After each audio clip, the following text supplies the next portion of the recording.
علیکم ورحمۃ اللہ وبرکاتہ۔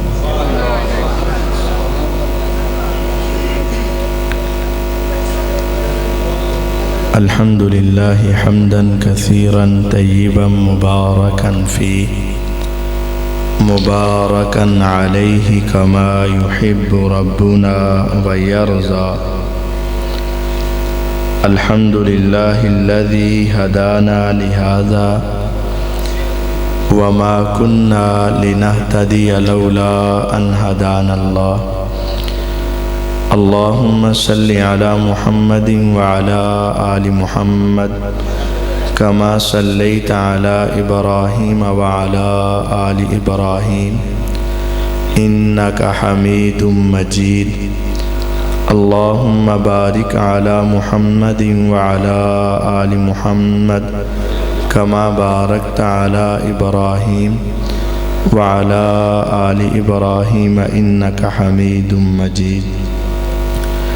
رب اشرح لي صدري ويسر لي أمري واحلل عقدة من لساني يفقهوا قولي واجعل لي وزيرا من أهلي۔ سبحانك لا علم لنا إلا ما علمتنا إنك أنت العليم الحكيم۔ معزز سامعین کرام، یقیناً آپ احباب تقریباً 4 گھنٹے سے تشریف فرما ہیں اور علماء کرام کے خطابات سن کر تھک چکے ہوں گے۔ ہم آپ کو بہت زیادہ دیر اس تھکن کے اندر نہیں رکھیں گے، تھوڑی دیر کے لیے انشاءاللہ چند گزارشات آپ کے سامنے رکھی جائیں گے۔ جو آج عنوان مجھے بتایا گیا ہے وہ ہے قیامت کے قریب آنے والے فتنے۔ قیامت کے قریب آنے والے فتنوں کا اگر تذکرہ کیا جائے تو یقین جانیے ایسے لگتا ہے کہ بس کل ہی قیامت آ گئی، اور اگر ہم اپنے آپ پر اپنے حالات پر غور کریں گے تو یوں محسوس ہوگا کہ قیامت اور ہمارے درمیان واقعتاً کوئی فاصلہ باقی نہیں رہ گیا۔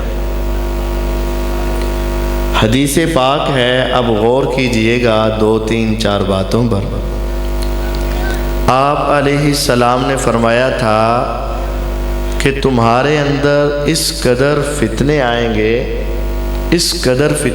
گے کہ صبح کے وقت بندہ اچھا بھلا مومن ہوگا، شام تک بندہ کافر ہو چکا ہوگا، اور شام کو مومن ہوگا اور صبح تک بندہ کافر ہو چکا ہوگا۔ یصبح الرجل فیہا مؤمنا ویمسی کافرا ویمسی مؤمنا ویصبح کافرا۔ یہ بات پہلے اتنی سمجھ نہیں آتی تھی کہ یہ کیسے ممکن ہے کہ صبح کے وقت مسلمان ہو، اچھا بھلا مومن ہو، اور شام تک کافر ہو جائے، اور شام کو اچھا بھلا مومن ہو اور صبح تک کافر ہو جائے۔ آج کے حالات میں، میڈیا کے دور میں اور موبائل کی اس بیماری میں اگر آپ غور کریں گے تو یہ بات آپ کو بڑی آسانی سے سمجھ آ جائے۔ یہاں بس کیا ہے، بس 2 خبریں پڑھی، 2 4 پوسٹیں دیکھیں، 2 3 ویڈیو کلپ دیکھے تو فوراً اپنا ذہن، اپنی سوچ، اپنا مائنڈ اور اپنا دل و دماغ اس پہ فوکس کر لیا۔ واقعتاً ایسے ہے، حالانکہ اس کو پتہ ہی نہیں کہ یہ کوئی گھر بیٹھ کر بنا رہا ہے اور کوئی چھت پہ بیٹھ کے بنا رہا ہے، اور کیسے کیسے وہ ویڈیو بنا کر اپلوڈ کی جا رہی ہیں اور بندہ اس کو دیکھ کر ہی اپنا ایمان اور اپنا عقیدہ بنائے جا رہا ہے۔ اس کی ہلکی سی مثال آپ کو سناؤں۔ یہ کل پرسوں یا چند دن پہلے آپ نے دیکھا ہوگا کہ قطر میں فٹ بال میچ ہو رہا ہے اور وہاں ذاکر نائک صاحب گئے ہوئے ہیں، سنا ہوا ہے۔ وہاں پوسٹیں آنی شروع ہو گئیں کہ 550 بندے کو انہوں نے مسلمان کر لیا ہے اور ان کے نام بھی بتائے جا رہے ہیں، اور پھر ساتھ یہ بھی دکھایا جا رہا ہے کہ اسٹیڈیم میں نماز کا وقت ہوا تو پورے اسٹیڈیم میں نماز پڑھی جا رہی۔ دیکھیے یہ سب جھوٹی بنائی ہوئی باتیں۔ ذاکر نائک صاحب سے بڑی محبت ہے ہمیں اور انہوں نے بڑا کام کیا دین کا، ہزاروں لوگ مسلمان کیے، لیکن اس موقع پر اپنی طرف سے ہی بنا کر اب جو ہے نا ہر کوئی یہ چاہتا ہے کہ میں کوئی ایسا شوشہ چھوڑوں اور ساری دنیا میری اس بات کو مان لے۔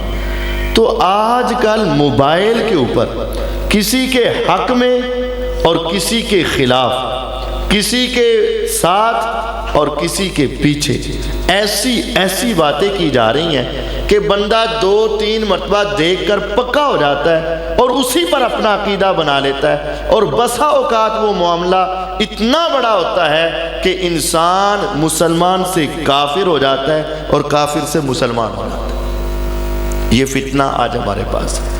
حدیث میں تھا، نبی علیہ السلام نے کہا کہ میں نے ایک عذاب دیکھا، ایک بندے کو زمین پہ بٹھایا ہوا اور دوسرا ایک بندہ اس کے پاس کھڑا ہے، جو کھڑا ہے اس کے ہاتھ میں لوہے کا ایک جمور ہے، آنکڑا ہے، یوں کہہ لے سنی پلاس ہے، اور وہ اس طرح اس کے منہ میں ڈال کر کھینچتا ہے اور اس کے یہ رخسار جو ہے گردن تک چیر کے رکھ دیتا ہے، اور پھر وہ اس لوہے کے ایک سلاخ والے حصے کو اس کے ناک میں ڈالتا ہے اور چیر کے پیچھے لے جاتا ہے، اور پھر اس کی آنکھ میں ڈالتا ہے اور چیر کے پیچھے لے جاتا ہے۔ تینوں طرف سے خون کے فوارے نکلتے ہیں، تو اس آدمی کو ترس نہیں آتا، وہ الٹی سائیڈ پہ آتا ہے اور پھر دوبارہ اس کے منہ میں ڈال کر اس کے رخسار کو چیر دیتا ہے، ناک میں ڈال کے ناک کو چیر دیتا ہے، آنکھ میں ڈال کے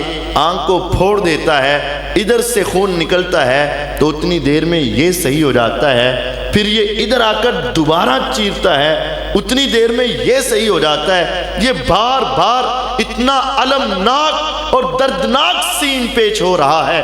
آپ غور کیجئے، آج آنکھ میں ہلکا سا تنکا آ جائے، ہلکا سا تنکا آ جائے، انسان کی جان پہ بن جاتی ہے، اور اس کے رخسار اور اس کا ناک، جو اونٹ اور جو جانور قابو نہ آتا ہو اس کو نتھ ڈالتے ہیں۔ کہاں؟ ناک میں۔ یہ بڑی نازک چیز ہے، جہاں انسان کی برداشت ختم ہو جاتی ہے تو وہ ناک کو چیرے گا، آنکھ کو پھوڑے گا، منہ کو چیر رہا ہے۔ میں نے پوچھا یہ کون ہے؟ جبرائیل علیہ السلام نے کہا یہ آپ کی امت کا وہ انسان ہے جو صبح ہوتے ہی جھوٹ بولتا تھا اور اس کا جھوٹ دنیا کے کناروں تک پہنچ جاتا تھا، اس کے جھوٹ کی وجہ سے قیامت تک اس کو یہ عذاب ہوگا۔ قربان جائیں صحابہ پر، یقین جانیے ان کے ایمان جیسا کسی کا ایمان نہیں۔ صحابہ کے دور میں صبح انسان جھوٹ بولتا، شام تک دنیا کے کناروں تک پہنچنا ممکن نہیں۔ اس وقت کیسے پہنچ سکتا تھا؟ اس وقت تو سوشل میڈیا نہیں تھا، اس وقت تو خط پہنچتے تھے، اور وہ بھی تیز رفتار گھوڑوں کے حوالے کر کے، اور وہ بھی شام تک دنیا کے کنارے تک پہنچتا۔ مکے سے مدینے جانے کے لیے 1 ہفتہ لگتا تھا، اور دنیا کے کناروں کے لیے تو کئی مہینے اور سال لگتے ہوں گے۔ نبی علیہ السلام نے فرمایا میری امت کے کچھ افراد کو یہ عذاب ہوگا کہ صبح جھوٹ بولیں گے، شام تک دنیا کے کناروں تک پہنچ جائے گا، ان کے ساتھ یہ المناک واقعہ پیش آئے گا۔ صحابہ نے یہ نہیں کہا ہماری تو عقل میں آتا ہی نہیں، انہوں نے کہا آقا ہم مان لیتے ہیں، اگر آپ نے اس عذاب کے حقدار بندے دیکھنے ہیں تو آج کے دور میں آپ کو مل جائیں گے۔ کیسے؟ صبح اٹھتے ہیں، نماز پڑھی ہے یا نہیں پڑھی، اپنے سرانے کے نیچے سے موبائل نکالا, دیکھا کیڑے کیڑے میسج آئے نے, بس جو آیا آگے پھیلا دیا. کسی نے حدیث کے نام پر حدیث مبارکہ لکھا ہوا ہے اوپر, اور نیچے حدیث ہے ہی نہیں. قرآن لکھا ہوا ہے اوپر, نیچے قرآن ہے ہی نہیں, اور یہ اس کا جھوٹ دنیا کے کناروں تک پہنچا. اس نے سمجھا کہ میں نے فلاں فلاں فلاں فلاں گروپ کے اندر بھیج کر ثواب کمایا ہے, لیکن حدیث کی روح سے اس نے اتنا دردناک عذاب کمایا ہے کہ قیامت تک اس کے رخسار, اس کے ناک اور اس کے آنکھ کو چیر کر رکھ دیا جائے گا. اور یہ عذاب کی شکل اور یہ فتنہ آج ہمارے دور میں موجود ہے کہ نہیں ہے؟ بس جو آ گیا آگے بھیج دیا. پتہ ہے کتنا بڑا جرم ہے؟ بغیر تحقیق کے آگے مسئلے بتانا, بغیر تحقیق کے آگے مسئلے سینڈ کرنا, بغیر تحقیق کے آگے حدیث سنانا. من حدث عنی بحدیث, جس نے میں محمد صلی اللہ علیہ وسلم کا نام لے کر کوئی حدیث آگے بیان کر دی. من یقل علی ما لم اقل, جس نے میرا نام لے کر کوئی ایسی بات کہہ دی جو میں نے کہی نہیں. من کذب علی متعمدا, جس نے جان بوجھ کر میرے اوپر جھوٹ بول دیا. فلیتبوأ مقعدہ من النار, وہ اپنا ٹھکانہ جہنم میں سمجھ لے, جہنم سے وہ بچنے والا نہیں. تو یہ فتنہ ہمارے یہاں موجود ہے. دو باتیں ہو گئی. ایک پہلی بات یہ ہے کہ ہمارے ہاں حق بات اس کی طرف توجہ نہیں ہے, بس جو آئی اس کو آگے پہنچا دیا اور صبح سے شام تک سوشل میڈیا پر بیٹھے. اور دوسری بات کہ اس کو آگے پھیلا دیا اور بہت بڑے گناہ کا مرتکب ہوئے. تیسری بات, ہمارے ہاں آج یہ فتنہ بھی پایا جاتا ہے. آپ نے فرمایا تھا یبیع الرجل دینہ بعرض من الدنیا. اس کو ہر آدمی اپنے اوپر غور کر کے دیکھے کہ آدمی دنیا کمانے کے لیے اپنے دین کا سودا کر دے گا. دنیا کمانے کے لیے اپنے دین کا سودا کر دے گا. یبیع الرجل دینہ, اپنا دین بیچ دے گا. بعرض من الدنیا, دنیا کے تھوڑے سے ساز و سامان کے لیے اپنا دین بیچ دے گا. اور آج کیا ہے؟ اب دین بیچنے کی شکلیں دیکھیں. قاری صاحب جی میں تو دفتر میں ہوتا ہوں, ڈیوٹی کرتا ہوں, سرکاری یا نیم سرکاری یا پرائیویٹ, تو مجھے جمعے کے وقت چھٹی نہیں ملتی ہے, تو پھر میں کیا کروں؟ اس لیے میں جمعہ پڑھتا ہی نہیں. اب یہ پیسے کمانے کے لیے دین گیا کہ نہ گیا؟ قاری صاحب جی پھر میں کیا کروں, مجھے وہ نماز پڑھنے کی اجازت ہی نہیں دیتے ہیں, لیکن بچوں کا حق بھی تو کمانا ہے نا, تو پھر میں رات کو آ کے کٹھی پڑھ لیتا ہوں. ہو جاتی ہے نا, دین تو بیچ دیا نا تو نے اپنا, نماز کا وقت تو بیچ دیا نا تو نے اپنا. اور یہاں روپیے پر ایمان بک رہا ہے کہ نہیں بک رہا؟ جھوٹ بول رہا ہے کہ اننے دیتے آئی بھی نہیں, صرف تواڈے واسطے اننے دیے. کہہ رہا کہ نہیں کہہ رہا؟ تجھ سے پہلے گاہک اتنے دے رہا تھا, میں نے اس کو نہیں دی, لیکن تسی ساڑھے پرانے گاہک کو صرف تواڈے واسطے, پاویں بندہ پہلی باری گیا ہوئے, یہ کہتے تسی ساڑھے پرانے دیکھ لینا. اور یقین جانیے اپنے ایمان کا سودا کر جاتے ہیں. کہتے ہیں چونکہ آپ پہلی مرتبہ ہمارے پاس آئے ہیں تو اننے دیتے میری خرید بھی نہیں, میں تانوں دے رہا ہوں. صرف دنیا کمانے کے لیے اپنے دین اور ایمان کے سودے کیے جا رہے ہیں. اور آج کسی جاب خریدنے کے لیے, کسی نوکری پر لگنے کے لیے پیسے دیے جا رہے کہ نہیں؟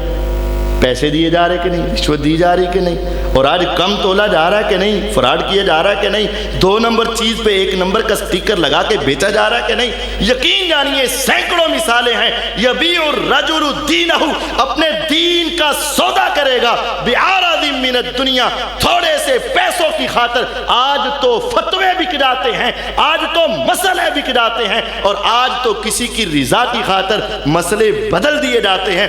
انسان تھوڑے سے پیسے کی خاطر اپنے دین کا سودا کرے گا. یہ قیامت کے قریب کی نشانی اور فتنہ ہے. آج ہمارے ہر معاشرے میں پایا جا رہا ہے, علماء میں پایا جا رہا ہے, عوام میں پایا جا رہا ہے. تاجر ہے تو وہ بھی کر رہا ہے, دکاندار ہے تو وہ بھی کر رہا ہے. جس کے پاس چلے جاؤ, حتیٰ کہ عدالتیں دیکھ لو, عدالتوں میں کیا ہے؟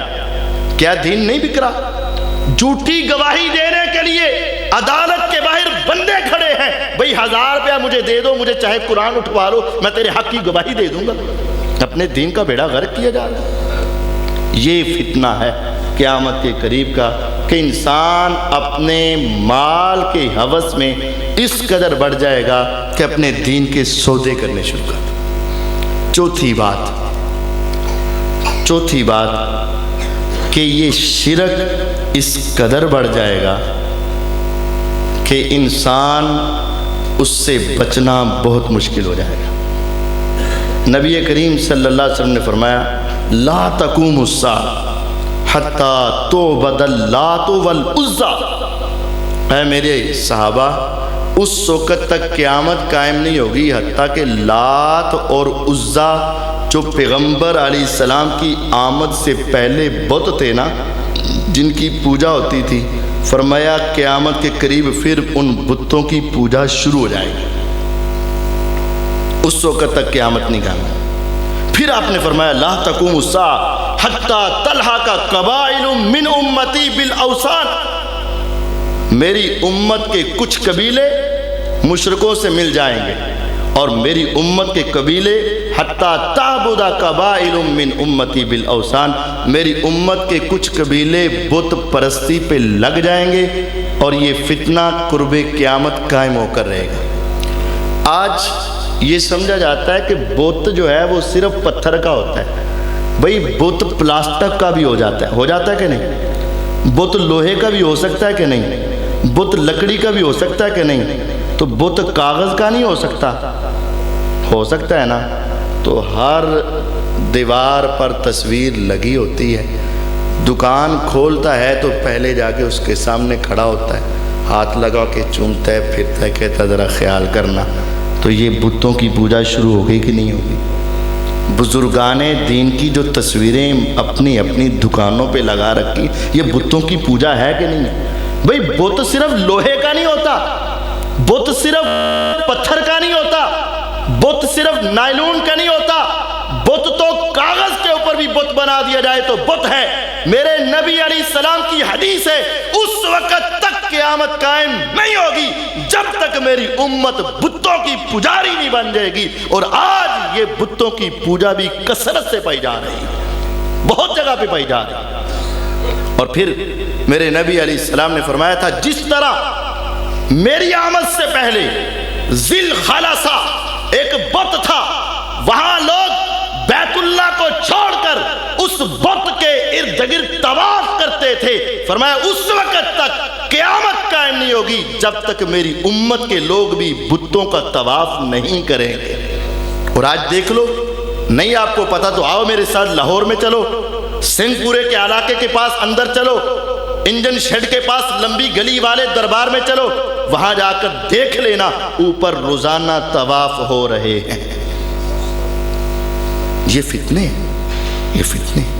اور یہ قرب قیامت کے فتنے۔ اس سے آگے چلیے، ایک اور فتنہ، وہ فتنہ قتل و غارت کا فتنہ ہے۔ اور اس حدیث میں 3 باتیں ہیں، ذرا غور سے سنیے۔ ان من اشراط الساعہ ان یرفع العلم، قیامت کی نشانی ہے کہ علم اٹھا لیا جائے گا۔ اس کلمہ کو ذرا غور سے سنیے گا اور یہ بات مسئلہ آج سمجھ لیجیے گا۔ قیامت کی نشانی ہے کہ علم اٹھا لیا جائے گا۔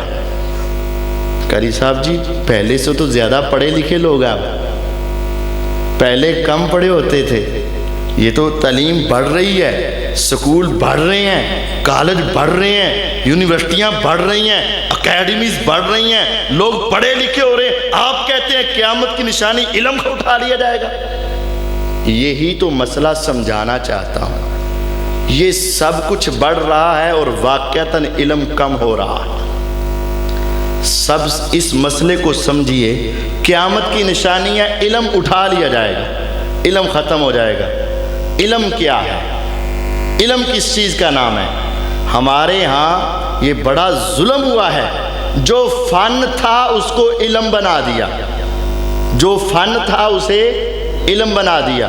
یہ چھت بنانا علم ہے کہ فن ہے؟ فن ہے۔ پنکھا بنانا علم ہے کہ فن ہے؟ فن ہے، یہ سپیکر بنانا علم ہے کہ فن ہے؟ یہ تو فن ہے۔ یہ میز بنانا علم ہے یا فن ہے؟ یہ تو فن ہے۔ یہ جو کالج میں پڑھایا جاتا ہے، پروفیسر بنایا جاتا ہے، یہ ڈگریاں دی جاتی ہیں، انجینئر بنایا جاتا ہے، ڈاکٹر بنایا جاتا ہے، یہ علم نہیں ہے، یہ سارے فن ہیں اور صرف دنیا کی ضروریات ہیں۔ علم فقط کتاب اللہ کا نام تھا، علم فقط سنت رسول اللہ کا نام تھا۔ میرے آقا کو یہ حکم تھا، آقا کہیں ربی زدنی علما، اے رب میرے علم میں اضافہ فرما۔ جب آقا دعا کرتے تھے اللہ کون سا علم دیتا تھا؟ قرآن کا اور حدیث کا دیتے تھے نا۔ میرے اللہ تعالیٰ نے آپ کو دنیا کے آنکھوں کا ڈاکٹر تو نہیں بنا دیا، ذہن کا ڈاکٹر تو نہیں بنا دیا، دل کا ڈاکٹر تو نہیں بنا دیا، ہڈیوں کا ڈاکٹر تو نہیں بنا دیا۔ اللہ نے آپ کو دنیا کے سٹرکچر بنانے والا انجینئر تو نہیں بنا دیا، گاڑیاں بنانے والا انجینئر تو نہیں بنا دیا۔ میرے اللہ نے پھر آپ کو وہ علم کیا عطا کیا تھا؟ ربی زدنی علما، اے رب میرے علم میں اضافہ فرما۔ میرا رب علم دیتا تھا۔ علم فقط قرآن کا نام ہے اور پیغمبر کی حدیث کا نام ہے، اور وہ علم آج کم ہو رہا ہے۔ آپ دیکھ لیں، یہ مدرسہ ہے، اس مدرسے میں کتنے بچے پڑھتے ہوں گے؟ 100 پڑھتے ہوں گے، 50 پڑھتے ہوں گے، کتنے ہوں گے؟ 100 کے قریب ہوں گے، 50 کے قریب ہوں گے۔ اسی محلے کے سکول کو دیکھو، اسی محلے کی اکیڈمی کو دیکھو، اسی محلے کی ٹیوشن سینٹر کو دیکھو، اسی محلے کے کالج اور یونیورسٹیز کو دیکھ لو، آپ کو پتہ چل جائے گا علم کم ہو رہا ہے کہ نہیں ہو رہا ہے۔ اور خود پتہ کرو کتنے لوگوں کو قرآن کا ترجمہ آتا ہے۔ ان من اشراط الساعہ، یہ قیامت کی نشانی ہے، ان یرفع العلم، علم اٹھا لیا جائے گا، وینزل الجہل، اور جہالت عام ہو جائے گی۔ جہالت کا عالم یہ ہے کہ پاکستان کا وزیر تعلیم ہوتا ہے اور اس کو اوپر سے دیکھ کر قل واللہ پڑھنی نہیں آتی، یہ جہالت کا عالم ہے۔ وینزل الجہل، اور ہمارے جو آج موجودہ وزیر اعظم صاحب ہیں، ان کو بھی انا اعطیناک الکوثر نہیں آتی، یہ جہالت کا ہے۔ اور ہمارے بھی عوام الناس میں بھی اکثریت کا عالم یہ ہے کہ ان کو غسل کا بھی صحیح طریقہ نہیں آتا ہوتا، لیکن اس کی طرف توجہ نہیں۔ یہ قیامت کی نشانی، یہ قیامت کی نشانی ہے۔ ان یرفع العلم، علم اٹھا لیا جائے گا، وینزل الجہل، جہالت عام ہو جائے گی۔ یہ جہالت ہے، جو لوگ تعلیم سمجھتے ہیں یہ تعلیم نہیں ہے، یہ جہالت ہے۔ ویکثر الحرج، تیسری بات، قتل و غارت عام ہو جائے گی، قتل عام ہو جائے گا۔ پہلے بزرگ بتا دیں گے آپ کو، سنا کرتے تھے کہیں قتل ہوتا تو سرخ آندیاں چلتی، کہتے قتل ہو گیا، بڑی دور تک اس کے تذکرے ہوتے، قتل ہو گیا۔ اور آج کیا ہے، کوئی اخبار پڑھ لو، روزانہ آپ کو 10 12 20 25 آپ کے ملک کے اندر قتل کی خبریں لگیں گی، جن کی خبر نہیں لگتی وہ اس سے کہیں زیادہ ہوتی، قتل ہے۔ اور پھر آپ نے فرمایا والذی نفسی بیدی، قسم اس ذات کی جس کے ہاتھ میں محمد صلی اللہ علیہ وسلم کی جان ہے، لوگوں پر ایک وقت آئے گا لا یدری القاتل فیما قتل ولا المقتول فیما قتل، ایک وقت آئے گا قتل کرنے والے کو بھی نہیں پتا میں نے قتل کیا کیوں ہے، اور ہونے والے کو بھی نہیں پتا مجھے کیوں کیا گیا ہے، بس قتل و غارت بہت عام ہو جائے۔ یہ چند سال پہلے تک جو ہمارے ملک میں بم دھماکے ہو رہے تھے، کیا تھے؟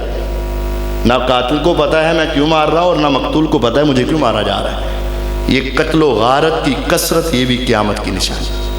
یہ سارے اس کے علاوہ بھی بہت ہیں، لیکن اپنے وقت کو دیکھ کر میں ایک اہم بات آپ کو سنانا چاہتا ہوں۔ ان تمام فتنوں سے ایک بڑا فتنہ، اس کا نام ہے فتنۃ الدجال۔ دجال اس لفظ کا لغوی معنی کیا ہے؟ ایک ہوتا ہے دجل، ایک ہوتا ہے دجال۔ دجال کا معنی بہت بڑا فراڈیا، بہت بڑا فراڈیا۔ دجال، میرے نبی علیہ السلام نے فرمایا ما من نبی الا وقد انذر قومہ الدجال۔ لوگوں، دجال کا فتنہ اتنا بڑا ہے کہ آدم علیہ السلام سے لے کر میں پیغمبر علیہ السلام تک ہر نبی بھی اپنی قوم کو دجال کے فتنے سے ڈراتا رہا، ہر پیغمبر نے اپنی قوم کو دجال کے فتنے سے ڈرایا ہے۔ دجال کہاں ہے، دجال کیسا ہے، اور وہ آئے گا تو کیفیات کیا ہوں گی، اور اس وقت ہماری ذمہ داری کیا ہوگی، اس حوالے سے چند گزارشات آپ کے دل و دماغ میں بٹھانا چاہتا ہوں۔ اور یہ بات پہلے سنیں، دجال کب آئے گا؟ حدیث میں آیا ہے جب علماء ممبروں پر دجال کا ذکر کرنا چھوڑ دیں گے نا، اس وقت دجال آ جائے گا۔ اس وجہ سے دجال کا ذکر کرو، اپنی اولادوں کو سمجھاؤ، اپنے بچوں کو بتاؤ، اور اپنے گھروں میں اس کا ذکر کرو، اور یقین جانیے اس سے بچنا ہر مسلمان کے بس کی بات نہیں ہے، ہر مسلمان کے بس کی بات نہیں۔ جتنا بڑا اس کا فتنہ ہے، ہر نبی اور ہر پیغمبر اپنی قوم کو اس کے فتنے سے ڈراتا رہا۔ اس کے حوالے سے ایک حدیث آتی ہے صحیح مسلم کے اندر، صحیح مسلم کے اندر ایک حدیث ہے، حدیث جساسہ۔ نبی کریم صلی اللہ علیہ وسلم ایک مرتبہ صحابہ کے پاس آئے، اور صحابہ کو نا آپ نے نماز ذرا دیر سے پڑھائی۔ پیغمبر علیہ السلام صحابہ کے پاس جب پہنچے، نماز پڑھائی، صحابہ تو پہلے ہی جانے کے لیے تیار تھے کیونکہ نماز کے وقت آپ لیٹ آئے۔ تو پھر نبی علیہ السلام نے سلام پھیرنے کے فوراً بعد صحابہ سے کہا، تم میں سے کوئی یہاں سے نہیں جائے گا، بیٹھ جاؤ۔ کچھ صحابہ جانے کے لیے کھڑے ہو چکے تھے، لیکن آپ کی یہ بات سن کر بیٹھ گئے۔ میرے پیغمبر علیہ السلام نے کہا، آج میں تمہیں کوئی خاص بات نہیں بتاؤں گا، آج میں تمہیں ایک بات بتاؤں گا، اپنی زبان سے نہیں، تمیم داری رضی اللہ تعالی عنہ کی بات سے۔ پھر آپ نے فرمایا، میں تمہیں بتاتا ہوں کہ ہوا کیا ہے۔ یہ تمیم داری ہے، اس کو میں نے بڑی دعوت دی، بڑی دعوت دی، بڑی دعوت دی، یہ مسلمان نہیں ہوا۔ لیکن آج پتہ نہیں کیا ہوا، یہ سنیے گا، آج پتہ نہیں کیا ہوا، یہ اچانک میرے دروازے پر آیا، دروازہ کھٹکھٹا کے کہنے لگا، اے محمد صلی اللہ علیہ وسلم جلدی سے کلمہ پڑھائیں اور مسلمان کر لیں۔ میں نے کہا، تمیم کیا بات ہے، میں نے تمہیں بہت سمجھایا، تو کبھی نہیں مانا، لیکن اب تو آیا اور اچانک سے خود ہی کہنے لگ گیا ہے کہ مجھے کلمہ پڑھا کے مسلمان کر لیں، آخر وجہ کیا ہے؟ تمیم نے پھر مجھے پورا واقعہ سنایا۔ تو فرمایا، صحابہ میں چاہتا ہوں کہ میں تمہیں تمیم کی زبان سے وہ واقعہ سنوا دوں۔ وہ واقعہ کیا ہے؟ وہ واقعہ میں تمہیں اوپر سے دیکھ کر حرف بحرف ایک ایک جملہ، تاکہ اس میں سے کچھ رہ نہ جائے، آپ کو سنانا چاہتا ہوں، اور بڑی توجہ طلب یہ بات ہے۔ صحیح بخاری، صحیح مسلم 2942 نمبر یہ حدیث ہے۔ نبی کریم صلی اللہ علیہ وسلم فرماتے ہیں، سیدہ فاطمہ کہتی ہیں کہ میرا خامن فوت ہوا، میری عدت ختم ہوئی، تو مسجد میں آواز آئی، الصلاۃ جامعہ، نماز کے لیے جمع ہو جاؤ۔ سارے صحابہ صحابیات نماز کے لیے جمع ہو گئے۔ جلس علی المنبر وہو یضحک، نبی علیہ السلام ممبر پر آئے تو آپ کے چہرے پہ مسکراہٹ تھی، ہنس رہے تھے، مسکرا رہے تھے۔ آپ نے فرمایا، لیلزم کل انسان مصلی، ہر انسان اپنی اپنی جگہ پر بیٹھ جائے، کوئی نہ اٹھے۔ پھر آپ نے فرمایا، اتدرون لما جمعتکم، پتہ ہے میں نے تمہیں کیوں جمع کیا ہے؟ انہوں نے کہا، اللہ ورسولہ اعلم، اللہ اور اس کے رسول کو ہی زیادہ پتہ ہے، ہمیں نہیں پتہ آپ نے ہمیں کیوں جمع کیا۔ صحابہ سے بڑھ کر کوئی ولی تھا؟ تو ان ولیوں کو پتہ کہ ہمیں آپ نے کس لیے جمع کیا، اللہ و رسول، اللہ ہی بات۔ آپ نے فرمایا، واللہ ما جمعتکم لرغبہ ولا لرہبہ، اللہ کی قسم آج میں نے تمہیں کوئی درس نہیں دینا، میں نے تمہیں کوئی درس نہیں دینا، ولیکن جمعتکم، میں نے تمہیں جمع کیا ہے، لأن تمیم الداری کان رجلا نصرانیا، یہ تمیم داری عیسائی آدمی تھا، فجاء فبایا واسلم، یہ اچانک میرے دروازے پر آئے، میری بیعت کر کے مسلمان ہو گیا، وحدثنی حدیثا، اور تمیم داری نے مجھے اپنا ایک واقعہ سنایا ہے، وافق الذی کنت احدثکم، اور اس کا واقعہ بھی میری اس حدیث کے عین موافق ہے جو میں تمہیں پہلے بتایا کرتا ہوں۔ اب تم تمیم کی زبان سے سنو۔ انہ راکب فی سفینۃ بحریہ مع 30 رجلا من لخم و جزام۔ تمیم داری کہتے ہیں ہم 30 آدمی تھے۔ کتنے؟ 30 آدمی۔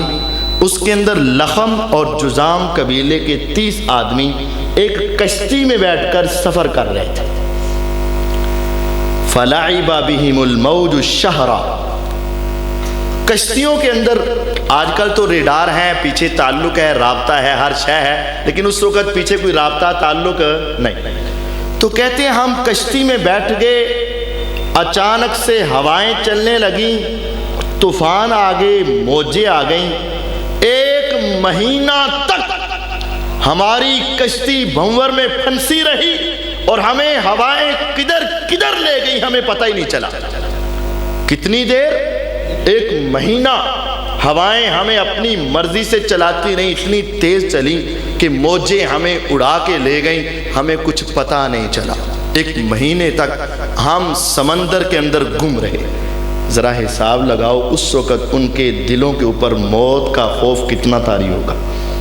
ان کو تو زندگی کا انکار ممکن ہی نہیں ہوگا، ممکن امکان ختم ہوگا۔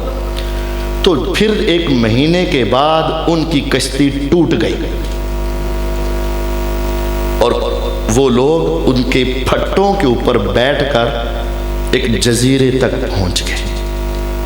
ثم ارفعوا الى جزیرۃ فی البحر حتی مغرب الشمس، سورج غروب ہونے والا تھا، دن ڈوبنے والا تھا، تختوں پر بیٹھے بیٹھے، پھٹی پر بیٹھے بیٹھے اچانک ایک جزیرے پر پہنچ گئے۔ یہ کہانی نہیں، حدیث 2942 صحیح مسلم۔ فجلسوا فی اقرب السفینہ، تو وہ اپنے ان تختے جو پھٹے سے تھے ان کے قریب قریب بیٹھے ہوئے تھے۔ فدخلوا الجزیرہ، تو تھوڑی دیر کے بعد وہ اس جزیرے میں داخل ہو گئے۔ ابھی جزیرے میں گئے ہی ہیں، فلقیتہم دابۃ اہلم، تو اچانک ایک جانور سا آیا جس کے اوپر کثیر الشعر، بہت زیادہ بال تھے، اتنے بال لمبے لمبے، زمین پہ وہ گھسیٹ رہا ہے جانور۔ لا یدرون ما قبلہ من دبرہ، اس کا منہ اور کمر آگا پیچھا نظر ہی نہیں آ رہا۔ اتنے بال اور اتنی ڈرونی شکل کہ پتہ ہی نہیں چل رہا کہ یہ کہاں سے شروع ہو رہا ہے جانور، اس کا منہ کہاں ہے، اس کی دم کہاں ہے، کدھر سے ہے، پتہ ہی نہیں چل رہا۔ عجیب و غریب کیفیت کا جانور۔ فقالوا ویلک ما انت، انہوں نے کہا ہلاکت ہو تیرے لیے، تم کون ہو؟ فقالت انا الجساسہ، کہنے لگی میں جساسہ ہوں۔ پھر سمت لنا رجلا، اس نے ہم میں سے ایک بندے کا نام لے کر اس کو پکارا، اے فلاں چل ذرا اندر چل، ایک بندہ تمہیں بلا رہا ہے۔ فرقنا منہ کأنہا شیطانہ، ہم ایک دوسرے کو دیکھ کر ڈر گئے، ارے اس کو ہمارے نام کا کیسے پتا چلا؟ ہم بہت گھبرا گئے، اب کرتے کیا؟ اگر پانی کی طرف جاتے ہیں تو موجیں ہیں اور کشتی تو ہے نہیں، اور اگر یہاں ٹھہرتے ہیں تو اس سے بھاگ نہیں سکتے۔ ہم بہت ڈر گئے۔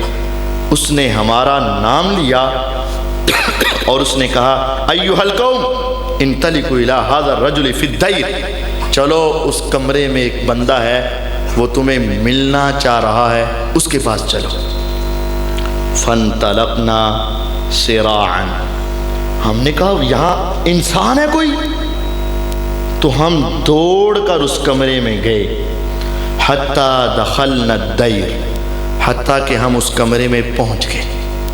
فَإِذَا فِيهِ أَعْظَمُ إِنسَانٍ رَأَيْنَاهُ قَطُّ خَلْقًا وَأَشَدُّهُ وِثَاقًا، یہ 30 آدمی دیکھتے ہیں، اور تمیم داری یہ بیان کرتے ہیں، جو صحابی تھے بعد میں صحابی ہوئے، یہ کہتے ہیں ہم نے زندگی میں اتنا بڑا انسان کبھی نہیں دیکھا تھا، اتنا اونچا، اتنا چوڑا، اتنا طاقتور، اتنا پہلوان زندگی میں ہم نہیں دیکھا تھا۔ وَأَشَدُّهُ وِثَاقًا، اور جتنی مضبوطی سے اس کے ایک ایک جوڑ کو باندھا گیا ہے، اتنا مضبوط باندھا ہوا بھی ہم نے کبھی نہیں دیکھا تھا، باندھا بھی بہت مضبوطی سے۔ مجموعۃ یداہ الی عنقی ما بین رکبتیہ الی کعبیہ، اس کے ہاتھ اس کی گردن تک باندھے گئے اور اس کے ٹخنوں کو اس کے گھٹنوں کے ساتھ اس طرح لپیٹ کے باندھ دیا گیا تھا۔ یوں سمجھ لیں یہ ایسے اور پاؤں ایسے کر کے، نہ اٹھ سکے نہ چل سکے، اور بہت مضبوطی سے باندھا، بالحدید، لوہے کے سنگل ڈال کے اس کو باندھا گیا تھا۔ اتنا سخت باندھنا ہم نے زندگی میں کبھی نہیں دیکھا۔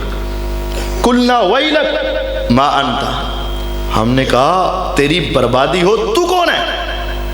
اس نے مسکرا کر کہا قد قدرتم علی خبری، تم میرے تک پہنچ گئے ہو، پہلے تم بتاؤ، فاخبرونی ما انتم، تم کون ہو، پہلے تم بتاؤ تم کون ہو۔ قالو، تو یہ 30 افراد کہنے لگے نحن اناس من العرب، ہم عرب کے رہائشی ہیں، رکبنا فی سفینۃ بحریہ، وہی اپنی ساری کہانی سنائی کہ ہم سمندر میں جا رہے تھے، ہماری موجوں نے ہمیں بلا دیا، 1 مہینے تک بیٹھے رہے، اب ہم یہاں پہنچے تو اس نے جساسہ نے تیرے پاس پہنچا دیا، اب بتا تو کون ہے۔ وہ سارا اپنا واقعہ سنایا۔ تو اس نے کہا پہلے مجھے یہ بتاؤ، اخبرونی عن نخل بیسان، شام کے علاقے میں ایک بیسان محلہ ہے، وہاں کی کھجوروں کا کیا بنا؟ شام کے علاقے میں بیسان ایک محلہ ہے، وہاں کی کھجوروں کا کیا حال ہے؟ ہم نے کہا ان ای شانیہ تستخبر، کھجوروں کے کیا پوچھنا چاہتا ہے؟ کہنے لگا کہ ان نخلھا حل یثمر، کیا ان کے کھجوروں کے درختوں پر پھل لگنا شروع ہو گیا ہے؟ ہم نے کہا نعم، ہاں ہاں۔ اس نے کہا کوئی بات نہیں، اما انہ یوشک اللہ تثمر، ایک وقت آئے گا کہ ان کھجوروں پہ پھل نہیں لگے گا۔ پھر اس نے کہا اخبرونی عن بحیرۃ التبریہ، شام میں ایک بحیرہ تبریہ، چھوٹا سا سمندر ہے، چھوٹا سا دریا ہے، اس کے بارے میں بتاؤ کیا ہے؟ حل فیہا ماء، اس میں پانی موجود ہے ابھی کہ نہیں؟ انہوں نے کہا ہیا کثیرۃ الماء، اس میں تو بڑا پانی ہے۔ اس نے کہا اما ان ماءھا یوشک ان یذھب، ایک وقت آئے گا کہ اس کا سارا پانی خشک ہو جائے گا، ختم ہو جائے گا۔ پھر کہنے لگا زغر علاقے کا چشمہ جاری ہے کہ نہیں؟ ہم نے کہا جاری ہے۔ کہتا ہے حل یزرع اہلھا بماء العین، کیا وہاں علاقے کے لوگ اس چشمے کو پانی لے کر اپنی کھیتیوں کو سیراب کر رہے ہیں؟ ہم نے کہا ہاں، کثیرۃ الماء، اس کا پانی بہت ہے اور وہاں وہ سب کچھ کر رہے ہیں۔ اگلا وہ سوال تھا جس سے تمیم داری مسلمان ہو گئے، اگلا سوال وہ تھا دجال کا، جس کی وجہ سے تمیم داری مسلمان ہو گئے۔ اس نے کہا اخبرونی عن نبی الامیین ما فعل، مجھے بتاؤ وہ نبی امی آخری نبی آ گیا ہے کہ نہیں؟ نبی الامی، ایسا نبی جس کا دنیا میں کوئی استاد نہ ہو، ہمارے نبی علیہ السلام نبی الامی۔ انہوں نے کہا قد خرج من مکہ ونزل یثرب، یہ تمیم داری اور اس کے ساتھی کہنے لگے ہاں مکے میں آیا تھا، مکے سے اب ہجرت کر کے کہاں چلا گیا ہے؟ یثرب میں چلا گیا ہے۔ اب وہ پوچھتا ہے اقاتلہ العرب، کیا مکے والوں کی اس سے جنگ ہو گئی ہے؟ غور کیجئے گا اس کو کتنی گہرائی کا علم، یعنی وہ پوچھ رہا ہے بدر احد ہو گئی ہے کہ نہیں؟ اقاتلہ العرب، قلنا نعم، ہم نے کہا ہاں جنگ تو ہو گئی۔ اس نے کہا کیف صنع بہم، پھر کیا بنا ان کا، کیا بنا جنگ کے بعد؟ فاخبرناه انه قد ظهر على من يليه من العرب، ہم نے بتا دیا کہ وہ محمد صلی اللہ علیہ وسلم تو بدر احد میں ان پہ غالب آ گئے، جیت گئے جنگ۔ اس نے کہا کیا انہوں نے اس کی اطاعت کر لی ہے؟ وہ پوچھتا ہے کیا لوگ اس کی بات مان رہے ہیں؟ انہوں نے کہا نعم، ہاں۔ پھر وہ دجال کہتا ہے ان ذاک خیر لہم ان یطیعوہ، یہ لوگوں کی خوش قسمتی ہوگی کہ محمد کی بات مان لیں صلی اللہ علیہ وسلم۔ جب دجال نے یہ ساری بات کی تو پھر کہتا ہے اب میری بات سن لو، انی انا المسیح، میرا نام مسیح دجال ہے، وانی اوشک ان یؤذن لی فی الخروج، اور بس میرے نکلنے کا وقت قریب آ چکا ہے، میری ساری نشانیاں پوری ہو گئی۔ آخری نبی آ گیا، مکے سے ہجرت کر کے چلا گیا، مدینے میں پہنچ گیا، عرب سے لڑائی ہو کر جیت گیا، اب میرے آنے کا وقت آ گیا۔ پھر اس نے کہا ہو گیا ٹائم، اچھا ختم کر دیں گے، چلو اے بس حدیث سنا کے۔ پھر اس نے کہا فاسیروا فی الارض، اب میرا وقت آ گیا، میں زمین کی سیر کروں گا۔ فلا ادع قریۃ الا حبتھا فی 40 لیلہ، میں نے 40 دن دنیا میں رہنا ہے اور میں نے پوری روئے زمین پہ چکر لگا لینا ہے، پوری روئے زمین پر۔ میرے آقا نے فرمایا تھا اس کا پہلا دن دنیا کے 1 سال جتنا لمبا ہو جائے گا، پہلا دن 1 سال جتنا۔ صحابہ نے پوچھا حضور اس میں 5 نمازیں ہی پڑھیں گے یا سال کی نمازیں؟ فرمایا تم اپنے وقت کا حساب لگا کے سال کی نمازیں ہی پڑھنی ہوں گی تمہیں۔ اس کا پہلا دن 1 سال جتنا، دوسرا دن 1 مہینے جتنا، تیسرا دن 1 ہفتے جتنا، اور چوتھا دن عام دنوں کے جتنا، پوری زمین کا چکر لگائے گا سوائے مکے اور مدینے کے، یہاں پہنچ نہیں پائے گا۔ اس کے پاس اس وقت پوری روئے زمین پہ 61 سالی آ جائے گی، اور پانی کے ایک ایک گھونٹ کے بدلے انسان اپنی ہر شے قربان کرنے کے لیے تیار ہوگا، اور کھانے کے ایک ایک نوالے کے بدلے ہر شے دینے کے لیے تیار ہوگا، اور کچھ نہیں مل رہا ہوگا۔ اور اس دجال کے پاس یہ طاقت ہوگی، کھانا جدھر سے گزرے گا کہے گا مجھے مانتے ہو رب؟ کہیں گے ہاں، کہے گا چلو ان کی فصلیں اگ آئیں تو اگ آئیں گی، ان کے جانوروں کے حوانے بھر جائیں دودھ سے تو بھر جائیں گے۔ کہے گا تم مجھے مانتے ہو؟ کہیں گے نہیں۔ کہے گا مر جائیں سارے جانور تو مر جائیں گے، جل جائیں سارے زراعت کے ان کی ساری کھیتیاں تو ختم ہو جائیں گی۔ فرمایا اس وقت جو اس کی جہنم میں گیا، آگ میں گیا، حقیقت میں جنت میں گیا، اور جو اس کے فائدے والی چیزوں میں گیا حقیقت میں جہنم میں گیا۔ اس بات کو آج کے دور پر ذرا اپلائی کر لو، تھوڑے پیسے ملتے ہون تے آسی کی کرنے ہیں، دین دا سودا کرنے ہیں کہ نہیں؟ تو جو آج سودا کر رہے ہیں کل کیسے بچیں گے؟ کل کیسے بچیں گے؟ ایک آدمی آئے گا، وہ کہے گا میں تمہیں جانتا ہوں تو مسیح دجال ہے۔ دجال کہے گا اگر میں تجھے مار دوں، اس نے کہا مار۔ وہ اس طرح مارے گا کہ 2 ٹکڑے ہو جائیں گا، زمین پہ گر جائے گا، یہ اس کے اندر سے چلے گا۔ پھر کہے گا بتاؤ لوگوں مار کے زندہ کرنا کس کی شان ہے؟ تو کہیں گے اللہ کی۔ کہے گا قم اٹھ جا، تو وہ دوبارہ زندہ ہو جائے گا۔ اب بتاؤ میں تمہارا رب ہوں کہ نہیں؟ دنیا تو مان جائے گی، اس کو کہے گا ہاں اب مجھے رب مانتا کہ نہیں؟ کہے گا اللہ کی قسم مجھے پہلے بھی یقین تھا کہ تو دجال ہے، لیکن تیرے اس عمل کی وجہ سے مجھے پورا یقین ہو گیا کہ واقعتاً تو کانا دجال ہے۔ پھر وہ اس کو مارنا چاہے گا تو نہیں مار پائے گا۔ میرے آقا کہتے ہیں اس وقت روئے زمین پہ سب سے بڑا ایمان والا انسان وہی انسان ہوگا۔ میرے نبی علیہ السلام ہر نماز میں آخری رکعت میں اللہم انی اعوذ بک من عذاب القبر واعوذ بک من فتنۃ المسیح الدجال دجال کے فتنے سے پناہ مانگتے تھے۔ آپ نے فرمایا اگر تم بچنا چاہتے ہو سورۃ کہف کی پہلی 10 آیتیں آخری 10 آیتیں زبانی یاد کر لو۔